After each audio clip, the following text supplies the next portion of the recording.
Muy buenos días a todas y todos. A nombre del Centro de Investigación y Asistencia en Tecnología y Diseño del Estado de Jalisco AC, CIATJ, el Centro de Investigaciones y Estudios Superiores en Antropología Social, CIESAS, el Centro de Investigación en Ciencias de Información Geoespacial AC, Centro Geo, y la Universidad Agraria de La Habana, UNA, su servidora Loesela Rubalcaba les da la más cordial de las bienvenidas a la penúltima charla del año de nuestro seminario interinstitucional Ciencia, Tecnología y Humanidades para la Sostenibilidad Territorial. El tema de hoy, el papel del Estado en la ordenación del territorio. Saludo y agradezco de manera muy especial la presencia de nuestro conferencista del día de hoy, el doctor Jorge Alberto Montejano Escamilla, investigador del Centro Geo. Muchas gracias, doctor Jorge, por acompañarnos y compartirnos tus conocimientos y experiencias en este apasionante tema. Les voy a hablar un poco de lo que yo pienso, son reflexiones de ya un rato de estar trabajando en estos temas y de no solamente la parte de la teoría, sino sobre todo la praxis de haber estado involucrado yo y mi equipo en varios procesos de ordenamiento territorial. A ver, primero vamos a empezar un poco con qué es el ordenamiento del territorio. La ordenación del territorio es un concepto, puede entenderse como concepto y herramienta que es implementada en sociedades modernas a nivel mundial desde finales de los años 70 del siglo pasado. Tiene como objetivo principal sentar las bases mínimas de acuerdos entre distintos actores en aras de alcanzar un desarrollo sustentable y sostenible en el territorio. El territorio es el soporte de cualquier actividad humana. Sin embargo, este no es solo una extensión de superficie terrestre a ocupar por los grupos humanos y analizable en diferentes escalas geográficas. Tampoco es solamente el escenario espacial donde se suceden las acciones sociales y se encuentra en el ámbito físico y el natural.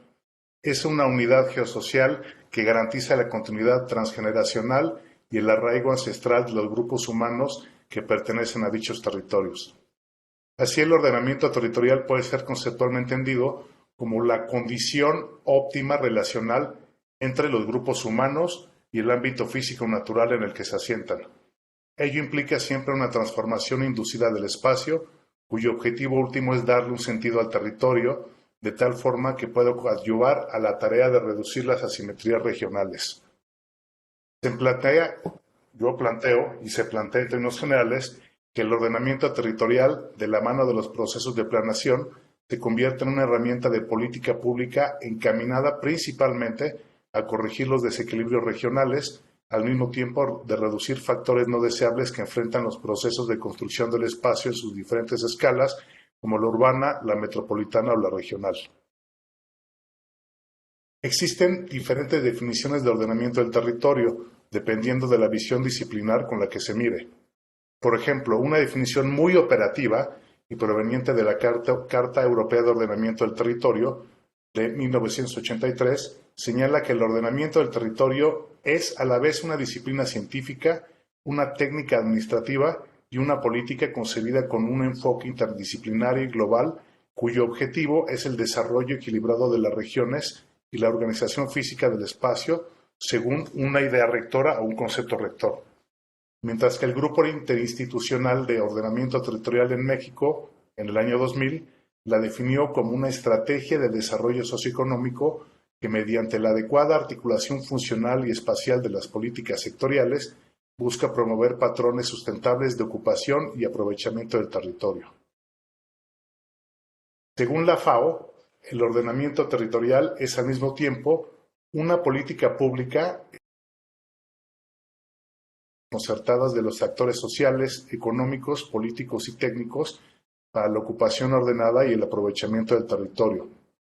Una disciplina científica que forma parte de la política de Estado sobre el desarrollo sostenible y un proceso técnico-administrativo que oriente la regulación y promoción de la localización y desarrollo de los asentamientos humanos, de las actividades económicas, de las actividades sociales y del desarrollo físico-espacial.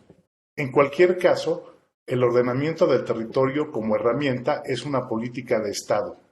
Se contempla como una acción de mediano y largo plazo.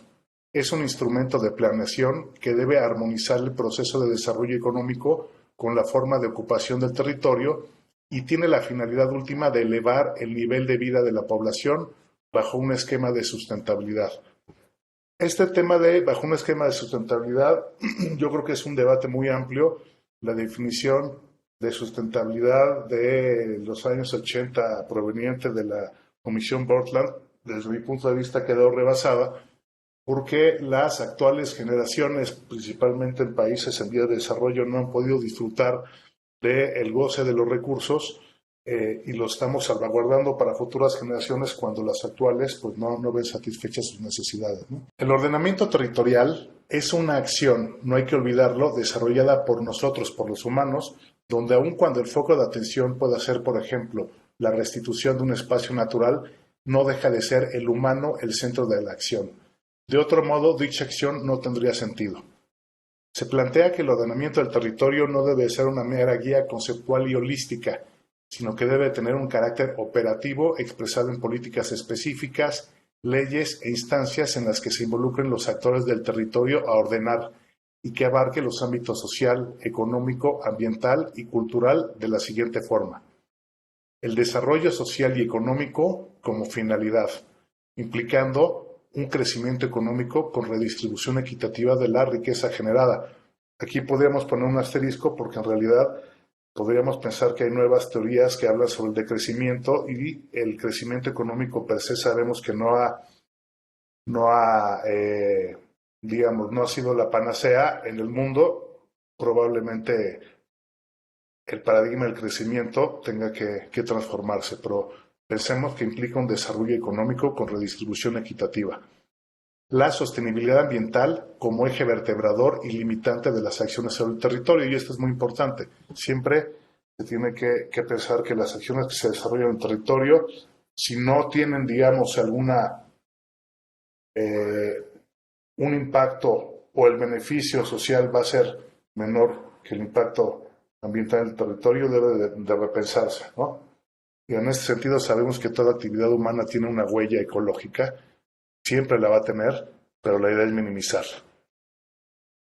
El tercer punto sería la participación de la sociedad organizada en la gestión territorial como método y la inclusión social respecto a valores socioculturales y respecto a la diversidad regional como una condición para el desarrollo.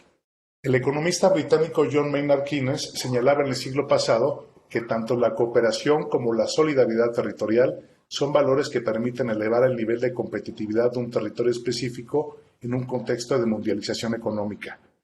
Para alcanzar un estadio de cooperación entre territorios de una misma nación, es indispensable coordinar sus acciones transformadoras del territorio para que en su conjunto el todo sea más que la suma de sus partes. En un contexto de globalización, México es considerado como el segundo país más abierto del mundo por el número de tratados internacionales en materia de libre comercio, donde los estados que conforman la nación mexicana compiten por la atracción de inversiones. Debe prevalecer un equilibrio entre la competencia y la cooperación.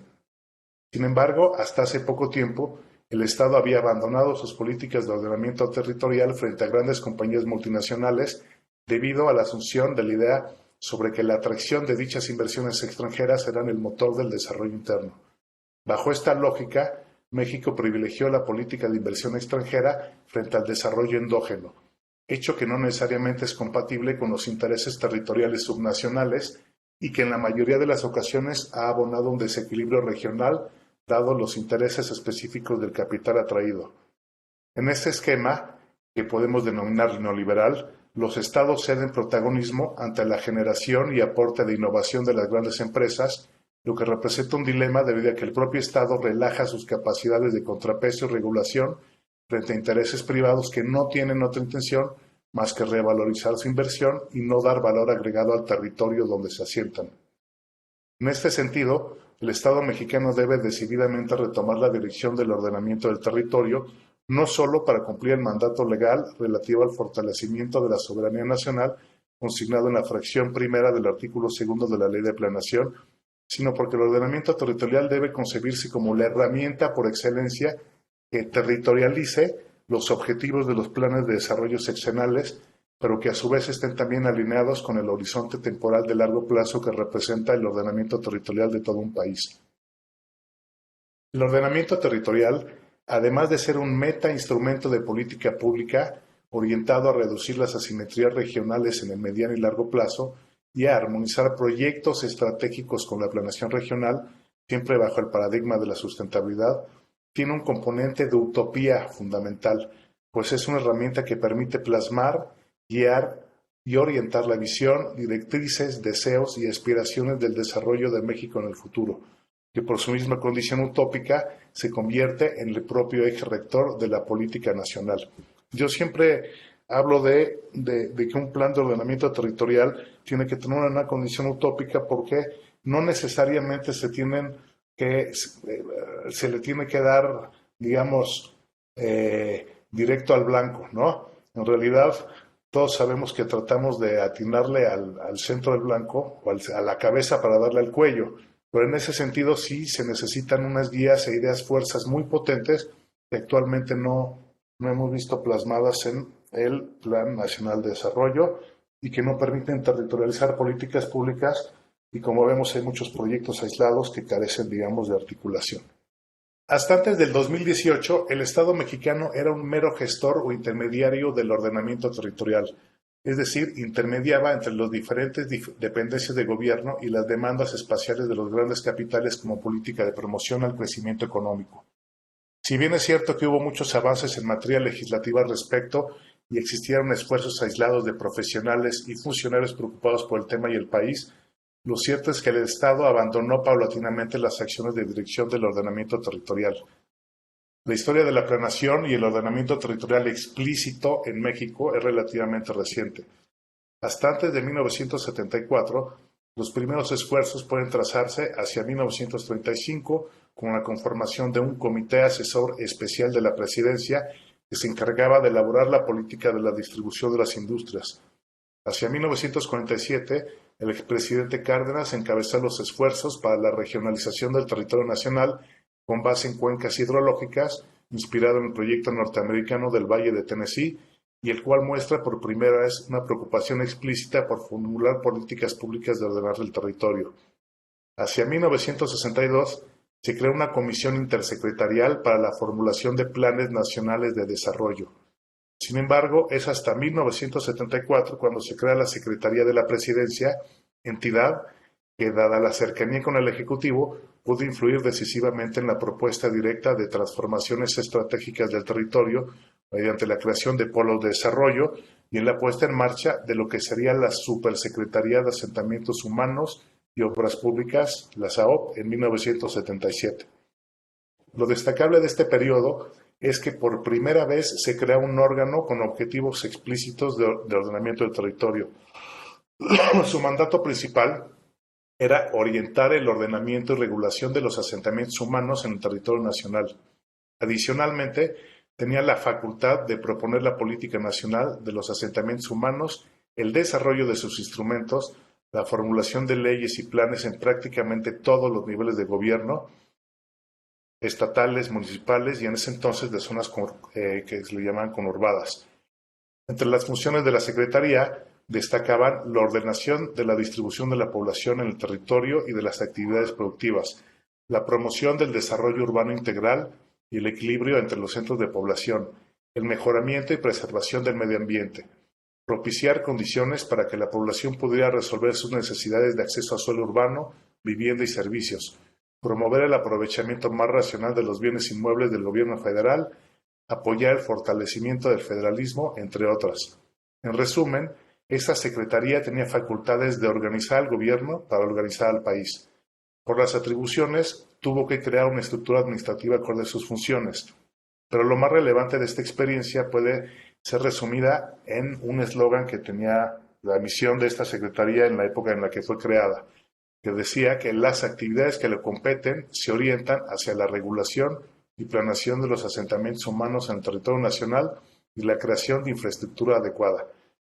Y yo creo que lo más importante de esta secretaría, de esta experiencia, es que en pocas palabras ordenaba el territorio y ejecutaba, es decir, planeaba y ejecutaba en una sola administración, en una sola secretaría.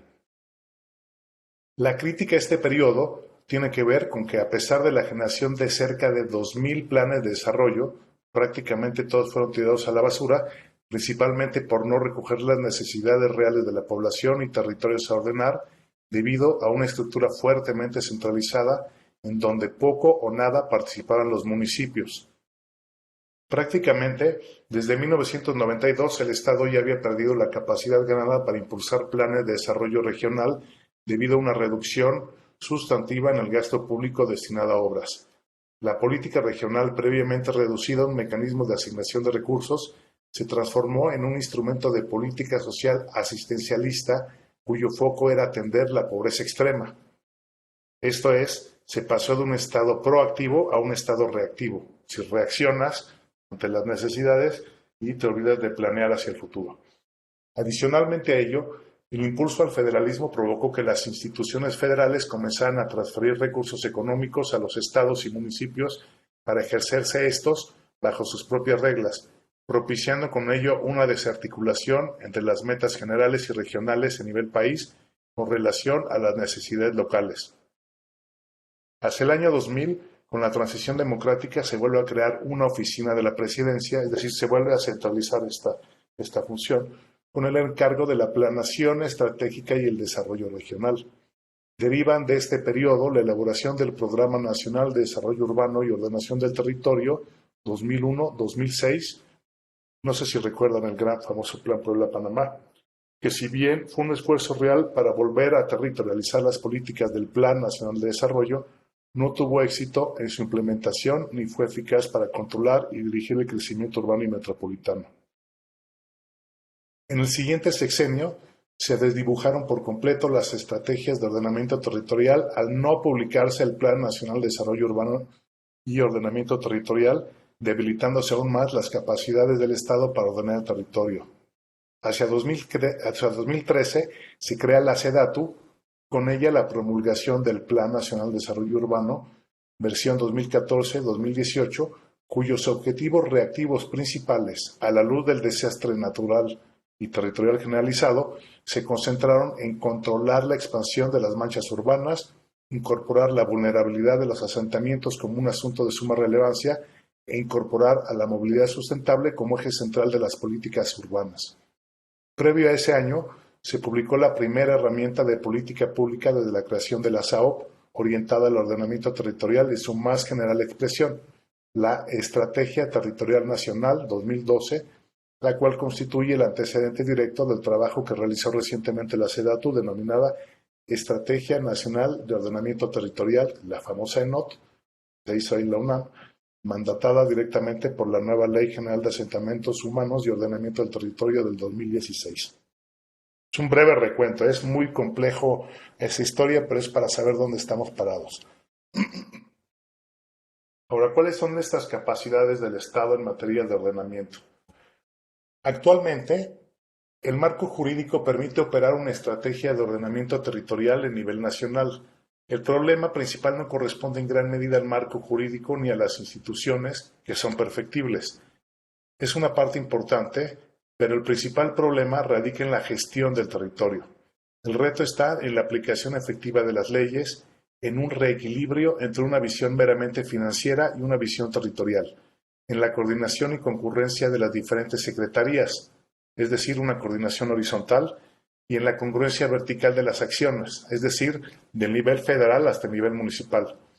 En la visión del mediano y largo plazo del ordenamiento del territorio, nunca en México se ha tenido una visión más allá de la sexenal, y en la capacitación técnica y dotación de recursos en niveles inferiores para garantizar que las políticas territoriales generales bajen al nivel geográfico más pequeño. Por ese trabajo no le corresponde a una sola secretaría. Los institutos municipales de planeación o en planes que actualmente existen, son cerca de 50 y tantos, han emergido de forma espontánea y se han instalado en los gobiernos estatales o municipales. Ello representa una debilidad y asimetría regional en lo referente a las capacidades de ordenar el territorio, pues mientras que municipios o estados más ricos cuentan con ese tipo de instituciones, estados y municipios con menos capacidades no cuentan con ellos. Tal es el caso de Oaxaca, Chiapas, etc. Más allá del conocido problema de gobernanza a nivel metropolitano, hasta antes del 2018 y salvo la experiencia de la SAOP, no existía en el país una visión de ámbito regional desde el punto de vista del ordenamiento territorial. aun cuando ello se está subsanando mediante la creación de planes territoriales operativos, falta mucho por hacer en el sentido de ligarlos a una política territorial de mayor envergadura que articule los esfuerzos de ordenamiento territorial en todo el país con objetivos convergentes específicos. Aun cuando México es un país predominantemente urbano, en el que más de 79% de su población vive en algún tipo de ciudad, solo una muy baja proporción de sus municipios tiene algún tipo de instrumentos de ordenamiento territorial o de desarrollo urbano que planifique el desarrollo del territorio. Según el Censo Nacional de Gobiernos Municipales y Demarcaciones Territoriales de México 2021, del INEGI, entre el periodo 2003 y 2020, del total de los 2.469 municipios, 32% reportaron tener algún instrumento jurídico en materia de ordenamiento territorial, mientras que uno de cada 66%, contestaron no tener. Relativo a un plan o programa de desarrollo urbano municipal, solo 30% reportaron contar con ese instrumento y con respecto a un programa para ordenar su ciudad, únicamente 12% señalaron tenerlo. Según este censo, del total de municipios en el país, 50% reportaron contar con algún tipo de sistema de gestión catastral. Sin embargo, solo 10% señaló tener un visualizador cartográfico y 10% mencionó dar mantenimiento a esa base cartográfica. Esto sugiere que ese 10% es el porcentaje similar de aquellos municipios que de verdad cuentan con una cartografía consultable y actualizada para funcionar como insumo base para el diagnóstico del estado de las cosas en materia de planeación y ordenamiento territorial. En pocas palabras, tenemos pobres capacidades en los 2.469 municipios, que eso no significa, desde mi punto de vista, que todos los municipios necesiten un plan de ordenamiento territorial.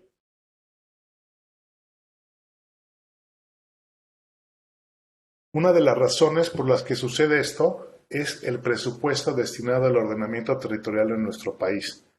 En primer lugar, se debe resaltar que México es de los países miembros de la OCDE donde la recaudación tributaria como porcentaje del PIB es de las más bajas, situándose actualmente en cerca de 17% frente al promedio de países de la OCDE, que es de 34%.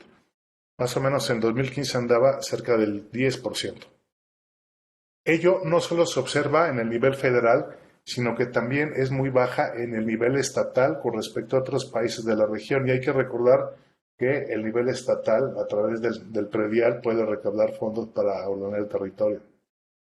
Hay que recordar que las tareas de ordenamiento territorial y desarrollo urbano son facultad de los municipios y que muchos de ellos tienen baja capacidad técnica y recaudatoria.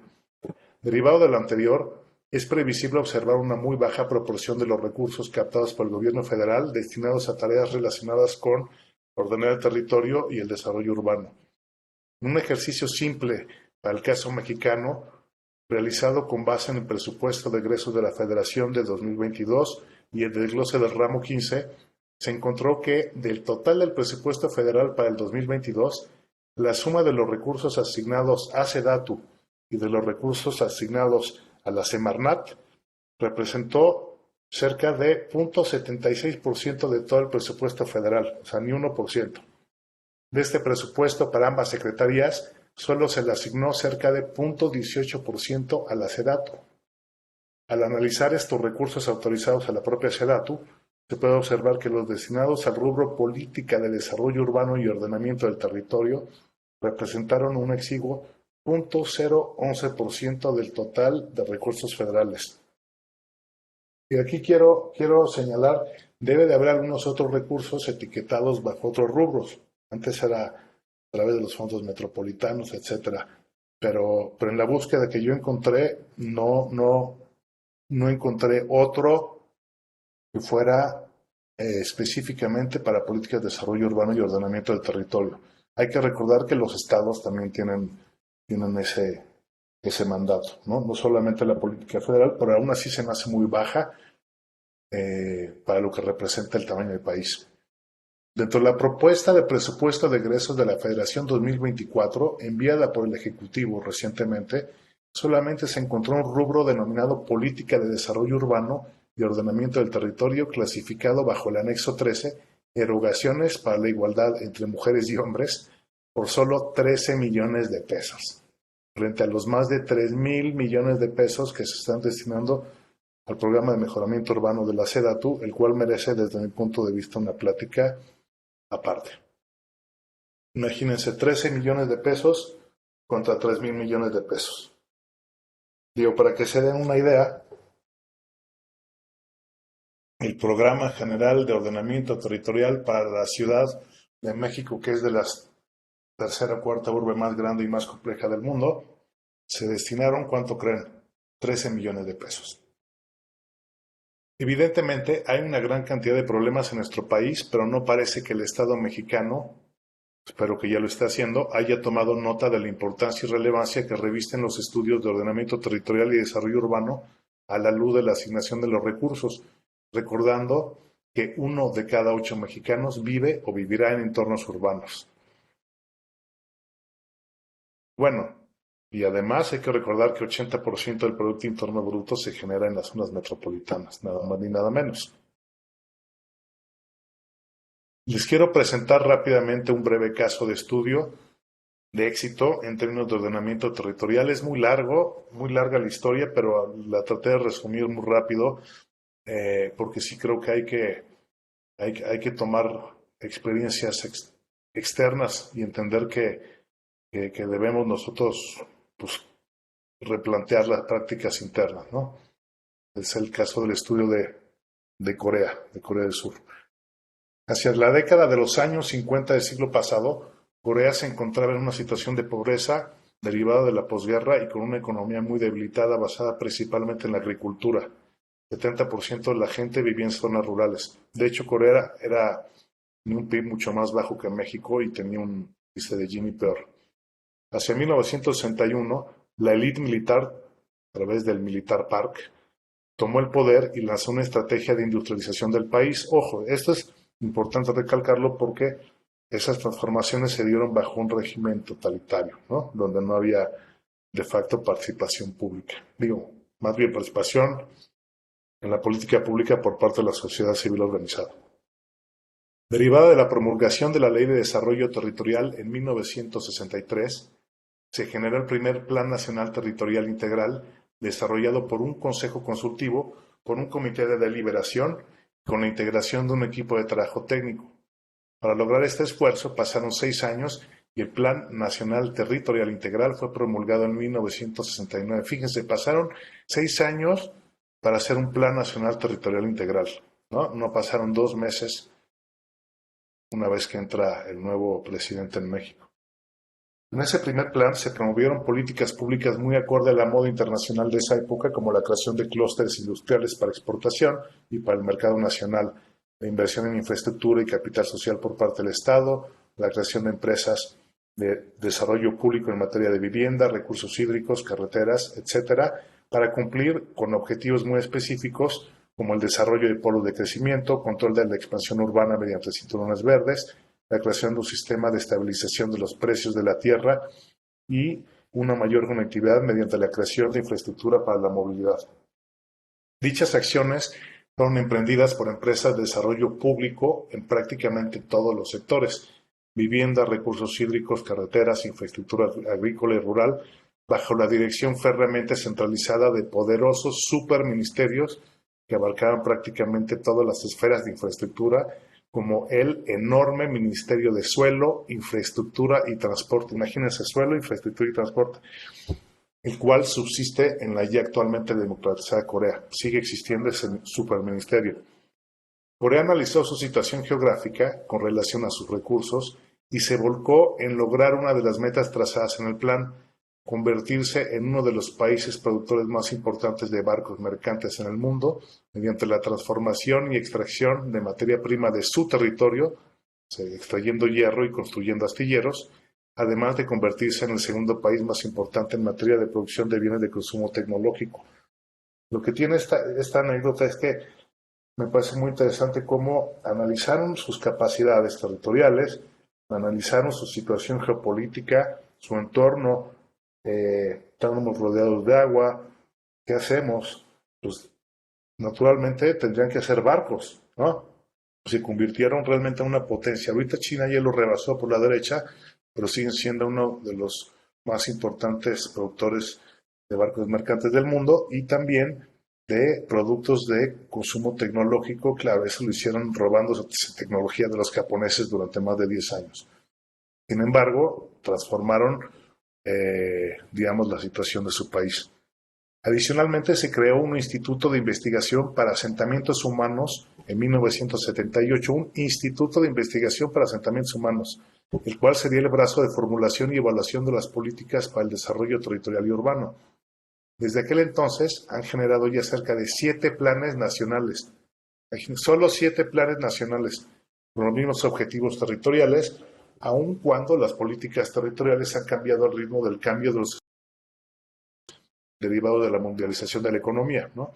Es decir, por ejemplo, pasaron de una producción fordista a una producción just in time, sin embargo, los objetivos territoriales no se modificaron. Entonces, en lo que respecta al éxito de la estrategia coreana, se resaltaría una única política nacional de ordenamiento del territorio de largo plazo, de más de 10 años. La evaluación constante y revisión del mismo. Es decir, el plan no es un producto, sino un proceso. Y esto es básico. El planteamiento donde el desarrollo económico es flexible, dependiendo de la época o del zeitgeist, pero el desarrollo territorial es inflexible. ¿Qué significa esto? Significa que aun cuando se transformen, digamos, las modas económicas como el neoliberalismo, etcétera, las transformaciones en territorio no se realizan si no se respeta, digamos, la sustentabilidad ambiental del territorio y los objetivos sociales que se persiguen. De ahí que exista un claro entendimiento sobre que las fuerzas del mercado remodelan la estructura espacial y del paisaje, por lo que el planteamiento territorial estatal debe apoyar con provisión de estructura e infraestructura al desarrollo, pero al mismo tiempo obstruir o contener las fuerzas del mercado. Tienen un claro entendimiento sobre que debe de haber un equilibrio entre dos conceptos muchas veces contrapuestos, el desarrollo económico y el desarrollo orientado al bienestar social. Y finalmente, para mí algo que me parece fundamental, entre muchísimos aciertos de ellos, es la creación de un instituto de ordenamiento territorial específico para la formulación de políticas públicas territoriales. Es un instituto autónomo técnico que es el encargado de generar y revisar los planes cada año, que no depende directamente ahora del gobierno. Es autónomo.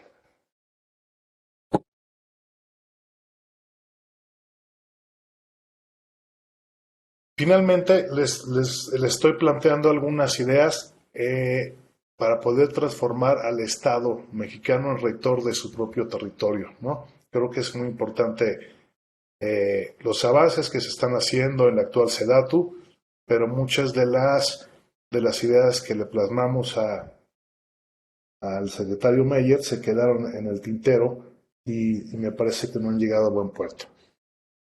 Entonces, una de las primeras sería explorar la desvinculación parcial del ordenamiento territorial de los planes seccionales. La idea principal es que el ordenamiento del territorio discurra de manera más autónoma a las visiones de corto plazo que se dan con los cambios de gobierno. Los proyectos que se generen en un gobierno u otro deberán estar ligados a un plan de más largo plazo que un plan nacional de desarrollo seccional, consensuado entre todos los actores de la sociedad. Esto es básico porque nosotros no podemos pensar que cada 6 años se desmantela todo lo avanzado. Y efectivamente, si cambian las lógicas completamente, deben de evaluarse los proyectos, pero no hay que destruir todo lo que se ha construido. Sobre todo en materia de ordenamiento territorial, ¿no? Luego sería transformar la visión sectorial del ordenamiento del territorio y la planeación a una visión sistémica. Esto parece muy trillado y trivial, pero implica mirar al plan como un proceso y no como un producto. Y debe ser concebido como un sistema en el sentido de ser multisectorial, complejo y que pueda ser evaluado en el tiempo.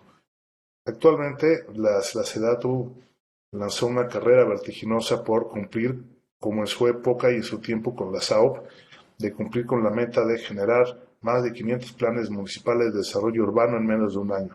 Actualmente llevan cumplidos 300, pero pues, son planes de desarrollo urbano municipales que están muy castigados en términos de recursos para realizarlos. Dos, conozco en el gremio muchos colegas que prácticamente hacen copy-paste de otros planes, simple y llanamente por cumplir con las bases, con las guías, y finalmente no tienen una integración que aparentemente deben de cumplirla pues, con los dictámenes de congruencia, con los niveles superiores de planeación.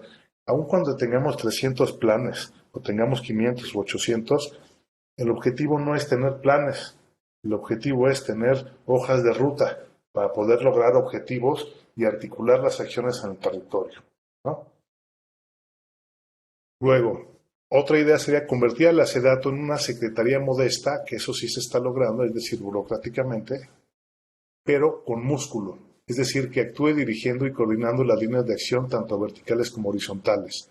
Esto es, verificando que exista congruencia entre las acciones en el territorio mandatadas desde un plan general y las acciones generadas desde los estados y los municipios. Del mismo modo, debería fungir como una supracoordinación de acciones intersecretariales. La función de la SEDATU en materia de ordenamiento del territorio sería principalmente definir en dónde sí, en dónde no y para qué transformar el territorio. Actualmente, los grandes proyectos de transformación, por ejemplo, el Tren Maya, el corredor transísmico, los parques fotovoltaicos, etcétera, siguen estando desvinculados de un plan general. O sea, somos un país de plan de proyectos y también somos ciudades de proyectos, pero que no están articuladas en una idea de más largo aliento. ¿Por qué lo estamos haciendo? Pues porque hay que hacerlo, pero no están articuladas entre distintas transformaciones del territorio para lograr una suma mayor de las partes. En este sentido, es necesario una cabeza de sector articuladora que permita que la edificación de infraestructura responda no a una ocurrencia coyuntural, sino a un plan explícito de largo plazo. Una tercera idea tiene que ver con, obviamente, la visión territorial de largo plazo. Eso no significa que no pueda coexistir con proyectos atractivos a corto plazo. Debe de existir, digamos, planes a dos velocidades. Sabemos que hay proyectos que son reactivos, vamos muy atrasados y se necesitan proyectos en territorio para mejorar las condiciones actuales, no futuras. Sin embargo, algunos proyectos pueden estar relacionados con una acción reactiva, pero que también estén pensando hacia el futuro, ¿no? Una siguiente idea, y creo que esa está, digamos, en boca de todos, es la creación de una Procuraduría Nacional Ambiental y de Ordenamiento Territorial que podría partir de la estructura actual de la Procuraduría Federal de Protección al Ambiente, con la idea de ser un contrapeso a las inercias del mercado y a las inercias de las propias secretarías. El objetivo máximo de esta Procuraduría sería preservar la condición inflexible del territorio frente a las condiciones cambiantes de las dinámicas económicas. Se esperaría que dicha Procuraduría tuviera todas las atribuciones en materia de ley para sancionar las infracciones sobre uso de suelo que estén fuera de norma. ¿Qué sucede actualmente con muchas de las procuradurías? Por ejemplo, en el caso de la Ciudad de México, la PAOT, pues tienen la capacidad para dictaminar, pero tienen muy poca capacidad para poder sancionar. Donde estamos, procuradurías que de verdad actúen para defender los intereses de las mayorías en un territorio. Punto. ¿No? Otro tema importante es legislar en materia de los institutos municipales de planeación, estatales, regionales y metropolitanos, con el fin de dotarlos de una estructura formal, persiguiendo el objetivo de hacerlos independientes del gobierno, con la representación de los sectores social, educativo, privado y gubernamental, garantizando su actuación por periodos mayores a los periodos de gobierno.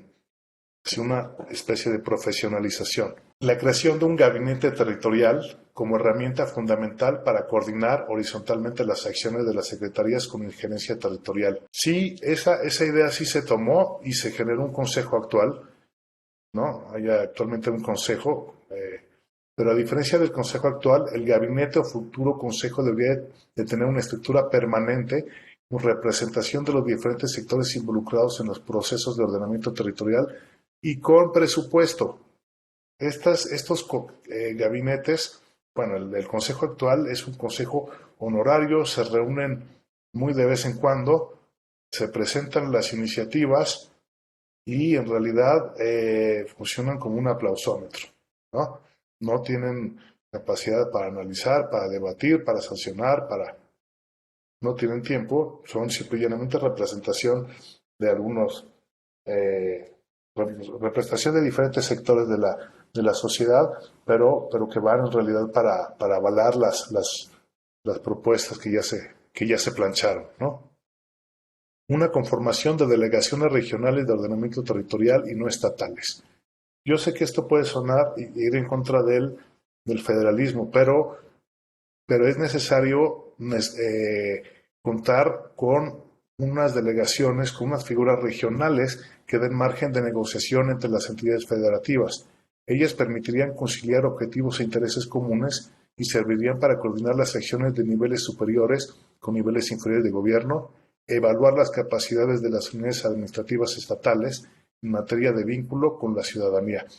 Sucede muchas veces que hay proyectos que no solamente le competen a un estado, sino le competen a varios estados y no se logran poner de acuerdo por diferencias políticas.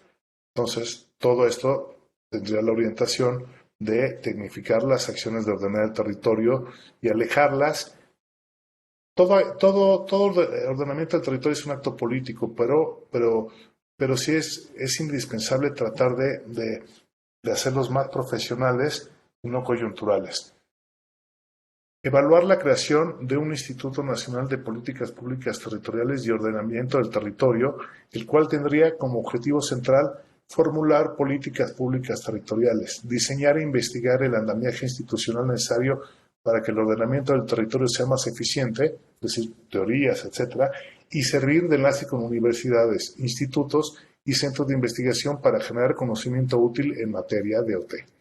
Este instituto serviría también como centro de capacitación técnica para los diferentes niveles de gobierno.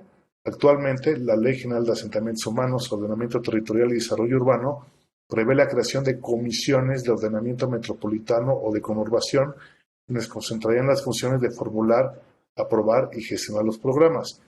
En este sentido, se propone que sean las delegaciones regionales de ordenamiento territorial las que asuman esa función, dejando la evaluación de los planes a la propuesta de un instituto nacional, ¿no? Finalmente, sería la propuesta de revisar los procedimientos e instrumentos jurídicos que actualmente consignados en el sistema de planeación democrática que permiten que las acciones de particulares en materia de uso del suelo no contravengan los principios del beneficio social incorporados en planes y programas de desarrollo urbano. En esta revisión debe darse un paso decidido a nunca más ordenar el territorio urbano y el territorio no urbano por separado, ¿no? Esto no lo digo yo, esto ya lo decía Mario Molina desde hace mucho tiempo, ¿no? O sea, en lugar de tener programas de ordenamiento ecológico y programas de desarrollo urbano, ver el verde y el gris por separado, debemos de tener instrumentos de ordenamiento territorial en una sola herramienta. Y obviamente esto es a la luz del entendimiento de que hay una complejidad muy grande en los actualmente llamados sistemas socioecológicos, ¿no? Que es también una teoría de los años 70, pero que se está revisitando, ¿no? Finalmente, yo creo que es necesaria una revisión a profundidad del marco jurídico y las atribuciones de las propias secretarías y dependencias de gobierno con la finalidad de unificar criterios y evitar duplicidades en materia de ordenamiento del territorio. Me pasa muy seguido que yo veo la cantidad de productos que se van generando en las diferentes dependencias y se van duplicando los esfuerzos y que desde mi punto de vista pues esa es una mala administración de los recursos. Pues hasta aquí mi presentación oral y pues muchas gracias por su atención y por su paciencia. Es complejo el tema y quería que fuera muy claro en las ideas. Gracias, Loe. Damos por concluida la sesión del día de hoy, agradeciendo mucho la participación del doctor Jorge Alberto Montejano, al cual le haremos llegar en breve un reconocimiento por acompañarnos el día de hoy.